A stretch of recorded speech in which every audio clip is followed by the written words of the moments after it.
Assalamualaikum semua, perkenalkan nama saya Fatin Aura dari kelas 7S. Saat ini saya sedang berada di salah satu wisata destinasi sekaligus tempat pembelajaran bersejarah Benteng Marlborough. Hari ini kita akan sama-sama mengupas sedikit sejarah tentang Benteng Marlborough. Yuk ikuti saya!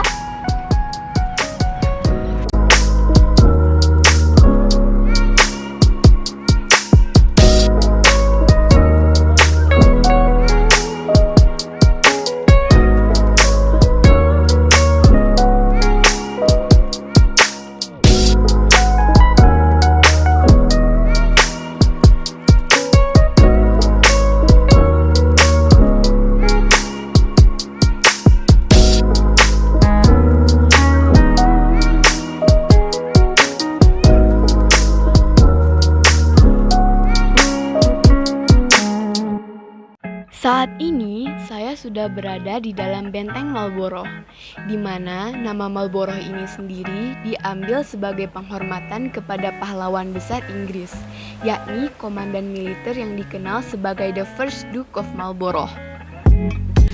Dengan mempunyai luas 44.100 meter dan ketinggian 10 meter di atas permukaan laut, Benteng Marlborough diakui oleh para ahli sejarah sebagai benteng peninggalan Inggris terbesar di Asia Tenggara, yang memiliki daya tarik tersendiri, yakni desain yang langka dengan dena yang menyerupai kura-kura, dan dengan bangunan yang masih asli tanpa renovasi signifikan, tipikal abad 17.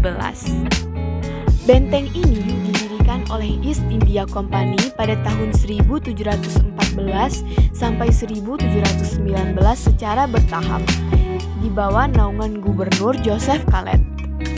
Benteng ini digunakan sebagai benteng pertahanan Inggris, pusat pemerintahan, dan gudang rempah-rempah.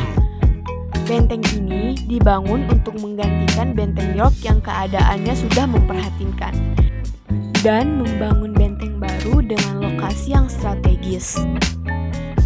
Pada tahun 1719 terjadi penyerangan dari pihak Bengkulu yang merasa dirugikan kepada pihak Inggris yang mengakibatkan dibakarnya Benteng Marlborough. Akibatnya, pihak Inggris mengungsi ke India dan kembali datang pada tanggal 17 April 1724 untuk menandatangani perjanjian.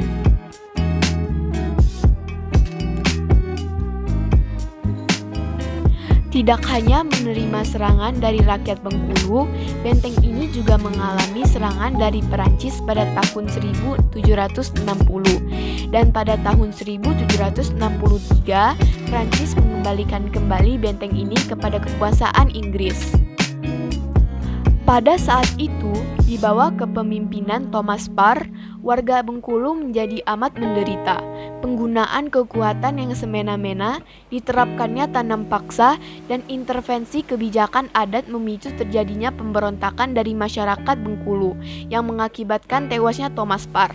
Peristiwa ini terjadi pada tahun 1807 dan dinamakan peristiwa Mount Felix. Pada tanggal 17 Maret 1824 dilakukan perjanjian antar pihak Inggris dan pihak Belanda yang dinamakan Traktat London. Dalam perjanjian ini, pihak Inggris dan pihak Belanda melakukan pertukaran tanah Bengkulu dengan tanah Melaka.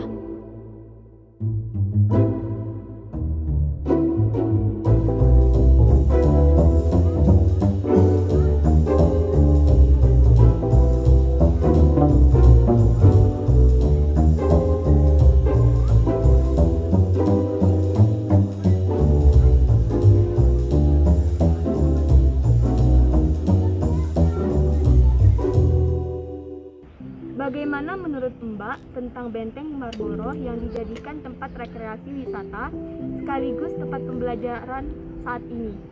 Oh, itu tentu sangat bagus karena sesuai sama anak zaman sekarang yang katanya Benteng Marlborough itu spot foto-fotonya bagus. Selain itu juga kita bisa sekaligus mempelajari sejarah. Jadi, Mbak setuju dengan dibukanya untuk umum Benteng Marlborough? Saya sangat setuju karena dengan dibukanya untuk umum Benteng Marlborough ini bisa memberikan banyak manfaat sekaligus.